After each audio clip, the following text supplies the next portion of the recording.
السلام عليكم ورحمة الله وبركاته. الحمد لله رب العالمين والصلاة والسلام على رسوله الكريم أما بعد. அல்லாஹ்வுடைய மாபெரும் கிருபையால் 27வது ஜுஸுவிலே முக்கால் ஜுஸுகள் இன்று முடித்திருக்கின்றோம். இன்று நிறைய சூரத்துகளை ஓதினாலும் நமக்கு பரிச்சயமான அறிமுகமான சிறப்பான ஒரு சூரத்துல் ரஹ்மானை நாம் செவியுற்றோம். கடைசியாக சூரத்துல் வாக்கியாவிலே முக்கால் பாகம் நாம் முடித்திருக்கின்றோம். மீதமுள்ள வாக்கியாவை இன்ஷா அல்லாஹ் நாளைக்கு ஓதுவோம்.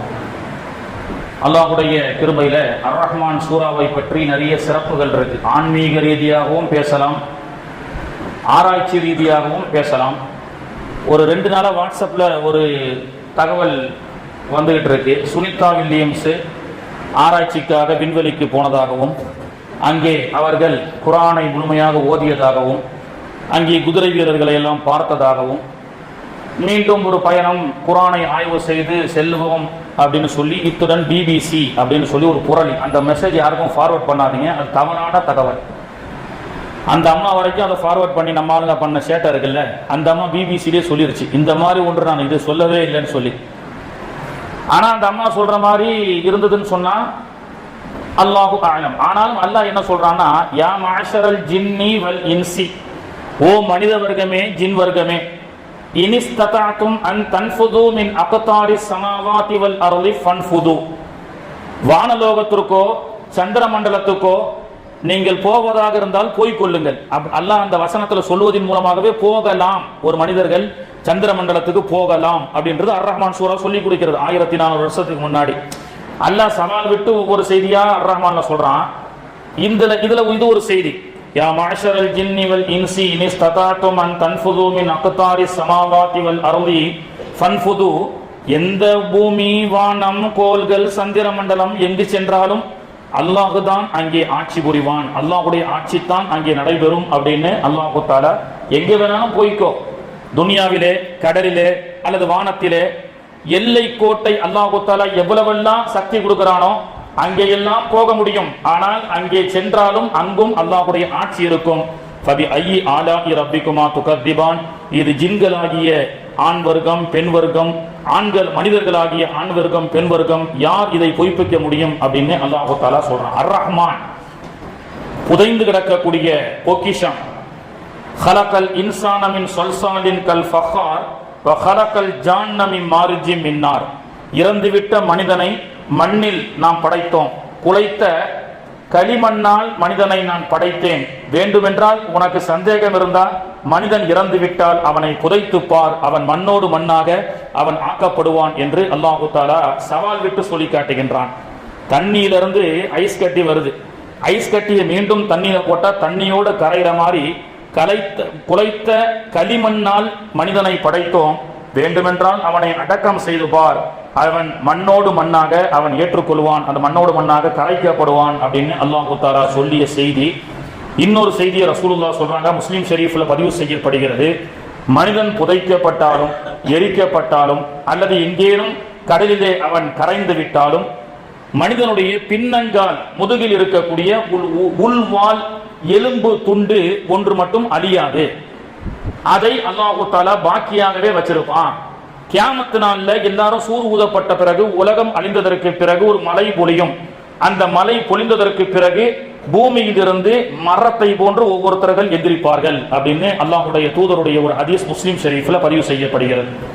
பெருமானார் அவர்கள் கூறிய அந்த முதுகன் தண்டுக்கு பின்னால் இருக்கக்கூடிய உள்வால் எலும்பு, நம்ம பாஷையில் சொல்ல போனா செல்போனுடைய SIM card or memory card, memory card மாதிரி ஒன்னு நம்முடைய முதுகுல அங்க வச்சிருக்காங்க ரசூலுல்லாஹ் சொல்றாங்க. அந்த மெமோரி கார்டு என்பது நாம் உலகத்தில் செய்த மா யல்ஃபிது மின் கௌலின் இல்லா லதைஹி ரகீபுன் அதீத், ரகீப் என்ற மலக்குகள் மூலமாக, அதீத் என்ற மலக்குகள் மூலமாக நீங்கள் பேசுவது, நீங்கள் செய்யக்கூடிய செயல்பாடுகள் எல்லாம் ரெக்கார்டு செய்யப்படுகிறது.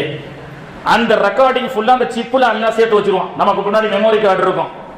நாளைக்கு கியாமத்து நாள்ல அந்த மெமோரி கார்டு மட்டும் அழியாதுன்றாங்க ரசூலுல்லாஹ். அதை ஒருத்தர் என்ன செஞ்சாரு, ஒரு ஆராய்ச்சியாளர் கிறிஸ்தவர், நபிகள் நாயகம் மனுஷனை புதைச்சாலோ எரிச்சாலோ முதுகந்தண்டில் இருக்கக்கூடிய உள்வால் எலும்பு மட்டும் அழியாதுன்னு சொன்னாருன்னு ஒரு டெட் பாடியினுடைய அந்த உள்வால் எலும்பை அவர் ஆய்வு செய்கிறார். அவர் ஆய்வு செய்து அதை எரிக்கிறார். கடுமையான ரசாயனத்தை ஊற்றி அதை கரைக்க நினைக்கின்றார். ஆனால் அதனால் கரைய முடியவில்லை. அல்லாஹ் அந்த மாதிரி ஒரு ஸ்ட்ராங்கான மெமோரி கார்டை அல்லாஹ் பின்னாடி வச்சிருக்கிறான். இந்த ஆயத்தும் இந்த ஹதீஸும் அவருக்கு ஃபார்முலாவாக ஆனதற்கு பிறகு அவர் லா இலாஹ இல்லல்லாஹ் முஹம்மது ரசூலுல்லாஹ் இஸ்லாத்தை ஏற்றுக்கொள்கிறார். இப்படி இஸ்லாம் பரவுங்க. இந்த மாதிரி பொய் தகவலை கொடுத்து இஸ்லாத்தை பரப்பணும்னு இஸ்லாத்துக்கு அவசியம் கிடையாது. பொய்யான தகவல் சுனிதா வில்லியம் அங்கே சென்றார்கள், இந்த மாதிரி தகவல் நம்மளும் ஆர்வத்தில் அனுப்புறோம், தவறு இல்லை. ஆனால் இது போன்ற பொய் சொல்லி இஸ்லாம் பரவ வேண்டும் என்ற அவசியம் இல்லை. ஜேக்கப் கோஸ்டோ கடல் விஞ்ஞானி ஆராய்ச்சியாளர், அவர் 40 வருஷத்துக்கு முன்னாடி இஸ்லாத்தை ஏற்றுக்கிறார். எப்படி? கடலை ஆய்வு செய்கிறார். காஸ்பியன் சீக்கு பக்கத்தில் இருக்கக்கூடிய ரெட் சி, பிளாக் சி எல்லாவற்றையும் ஆராய்ச்சி செய்த உலகத்திலேயே கடல் ஆய்வாளர்களிலேயே தலைவர் அவர். அவர் ஒரு நாள் அமெரிக்காவுடைய ஒரு லைப்ரரியிலே அமர்ந்து கொண்டு எந்த புத்தகத்தை வாசிக்கலாம், சரி மன அமைதிக்காக அல் குரானை, தர்ஜிமத்துல் குரான், அல் குரான் இங்கிலீஷ் பிரதியை எடுத்து அவர் திறக்கிறார். அப்பொழுது அல்லாஹு தஆலா அவருக்கு ஹிதாயத்துடைய வாசலை திறக்க நாடிவிட்டான் அல்லவா. அவருடைய கண் பார்வையிலே அர் ரஹ்மான் சூரா வருகிறது. அர் ரஹ்மான் சூராவிலே மரஜல் பஹரைனி யல்தகியானி பைனஹுமா பர்ஸகுல் லா யபகியான் ஃபபி ஐயி ஆலாஇ ரப்பிகுமா துகதிபான். இரு கடல்களை நாம் படைத்தோம். கடல்கள் பார்ப்பதற்கு ஒரே மாதிரி இருக்கு, ஆனால் இரு கடல்களாக மரஜல் பஹரைனி யல்தகியான் பைனஹுமா பர்ஸகுல் லா யபகியான் ஃபபி ஐயி ஆலாஇ ரப்பிகுமா துகதிபான். இரு கடல்களை நாம் படைத்தோம், ஒன்றோடு ஒன்று சேராத அளவுக்கு அதுக்கு நடுவிலே கண்ணுக்கு தெரியாத புலன்படாத மனித சக்திக்கும் ஜின் சக்திக்கும் அப்பாற்பட்ட ஒரு திரையை நாம் அமைத்து வைத்திருக்கின்றோம். இதை நீங்கள் பொய்ப்பிக்க தயாரா அப்படின்னு அல்லாஹ் தஆலா கேட்கிறான். இவருக்கு ரொம்ப நாளா கடலுடைய ஆய்வுல கருங்கடல், செங்கடல், அந்த பக்கத்துல வெறும் ப்ளூ கடல், எல்லாமே ப்ளூவா இருக்கு. சில பகுதிகளில் கருங்கடல் இருக்கு, செங்கடல் இருக்கு. சிவப்பு தண்ணீர் கருப்போடு சேருவதில்லை, கருப்பு நீலத்தோடு சேருவதில்லை, ஏதோ ஒரு தடுப்பு இருக்கு.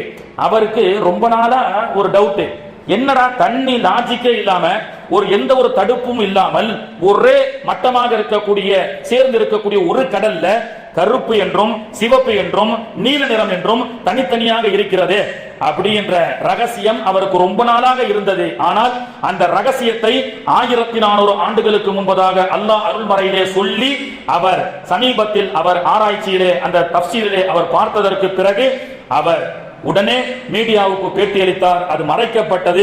அவர் சொன்னார், ஒரு கருங்கடல் செங்கடல் ஆழக்கடலிலேயே இந்த நூற்றாண்டிலே நான் தான் கடலில் ஆராய்ச்சியிலே முந்தியவன். என்னுடைய அளவுக்கு ஆராய்ச்சியில் யாரும் சென்றதில்லை. ஆனால் அந்த ஆராய்ச்சியினுடைய ஒரு எல்லை கோட்டை பற்றி 1400 ஆண்டுகளுக்கு முன்பு நபிகள் நாயகம் ஸல்லல்லாஹு அலைஹி வஸல்லம் அவர்கள் சொன்ன அந்த குர்ஆன் பேசுகிறது என்று சொன்னால், எந்த கடலையும் எந்த பூமியையும் யார் உருவாக்கினானோ, யார் படைத்தானோ அவன்தான் இந்த ரகசியத்தை சொல்ல முடியும். அஷ்ஹது அல்லா இலாஹ இல்லல்லாஹ் அஷ்ஹது அன்ன முஹம்மதர் ரசூலுல்லாஹ் என்று கலிமாவை ஏற்றுக்கொள்கிறான். ஒன்று கருங்கடல் செங்கடல் என்று அல்லாஹ் பிரிச்சு வச்சிருக்கிறான். இன்னொன்று மரஜல் பஹரைனி வஹுவல்லதி மரஜல் பஹரான் ஹாதா ஃபுராத்தும் ஹாதா மில்ஹுன் உஜாஜ். ஒன்று உப்பானது, இன்னொன்று சில பகுதிகளிலே இனிப்பாக நான் கடல் தண்ணியை ஆக்கி வைத்திருக்கின்றேன். இதுவெல்லாம் காஸ்பியன் சீக்கு பக்கத்தில் இருக்கக்கூடிய வளைகுடா, வங்காள விரிகுடா கடல்களிலே அல்லாஹ்வால் படைக்கப்பட்ட அந்த படைப்பை பற்றி, கடல் ரகசியங்களை பற்றி, கடல் ஆளுமையை பற்றி அல்லாஹ் தஆலா 1400 வருஷத்துக்கு முன்னாடி பேசுறான். இப்படியெல்லாம் நான் படைச்சு வச்சிருக்கிறேனே, மனிதா உன்னால் முடிந்தால் உலகமெங்கும் நீ ஆராய்ச்சி செய்து பார். என்னுடைய படைப்பை பற்றி சொல்வதற்கு, என்னுடைய படைப்பை பற்றி உன்னால் குறை சொல்லவும் முடியாது. நீ ஆராய்ச்சி செய்தால் நீ ரப்பாக என்னைத்தான் ஏற்றுக்கொள்ள முடியும் என்று அல்லாஹ் தஆலா ஃபபி ஐயி ஆலாஇ ரப்பிகுமா துகதிபான் அப்படி என்று அல்லாஹ் தஆலா குர்ஆன்ல சொல்லி காட்டுறான். இது போன்ற லட்சக்கணக்கான ஆராய்ச்சிகள் அர் ரஹ்மான் நமக்கு சொல்லி காட்டுகிறது. ஒவ்வொரு ஆயத்தும் இந்த உலகத்தை பற்றி, சொர்க்கத்தை பற்றி, நரகத்தை பற்றி பேசுகிறது.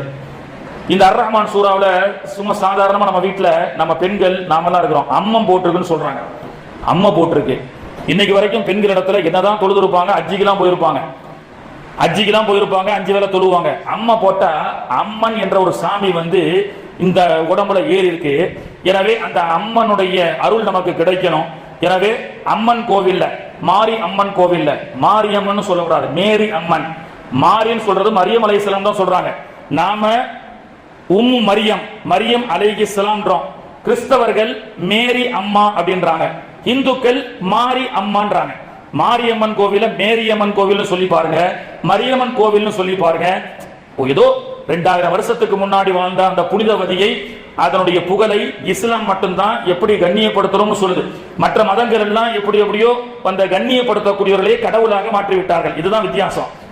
என்னதான் சொல்லுவாங்க, அம்மன் போட்டா மாரியம்மன் கோவில்ல போய் பூசாரி இடத்துல அந்த வேப்பல்லையை வச்சு அடிச்சா சரியாகும். வேப்பல்லையில் என்ன தனியா, வேப்பல்லைக்குன்னு சில சக்திகள் இருக்கு, அதுல மருத்துவ குணம் இருக்கு, அதுல எந்த மாற்ற கருத்தும் கிடையாது. ஆனால் அது சாமின்னு சொன்னா அதுதான் நம்முடைய அறியாமை அப்படின்னு சொல்லலாம். நம்முடைய முன்னோர்கள் நமக்கு என்ன சொல்லி கொடுத்திருக்கிறாங்க, நீ மாரியம்மன் கோவிலுக்கும் போவேனா, வேற எந்த கோவிலுக்கும் பூசாரியை போய் பார்க்க வேணாம், அது அவர்களுடைய மதம், அவர்கள் பார்த்துக் கொள்வார்கள். நமக்கு என்ன, பிள்ளைக்கு அம்மா போட்டிருக்குதா, நம்ம முன்னோர்கள் நமக்கு சொல்லி கொடுக்குறாங்க. 3 நாள் தண்ணியை வைங்க, அர் ரஹ்மான் சூரா ஓதுங்க, ஃபபி ஐயி ஆலா ரப்பிக்குமா துகத்திபான்னு வரும் பொழுது தண்ணியில ஷிஃப்னு ஊதுங்க. 3 நாள் கொடுங்க, அம்மா சரியாகி போயிடும். எல்லாத்துக்குமே நமக்கு குர்ஆன் வரும், நஸ்ஸீரு மினல் குர்ஆனி மா ஹுவ ஷிஃபாஉ வ ரஹ்மா அப்படின்னு அல்லாஹ் தஆலா நமக்கு சொல்லி காட்டுறான். அப்போ அந்த மாதிரி அறியாமையில் நாம் செய்வதை விட இது போன்ற நல்ல சூரத்துகளை ஓதி நாம் என்ன செய்யணுங்க, இந்த சூரா ரொம்ப அற்புதமான சூரா.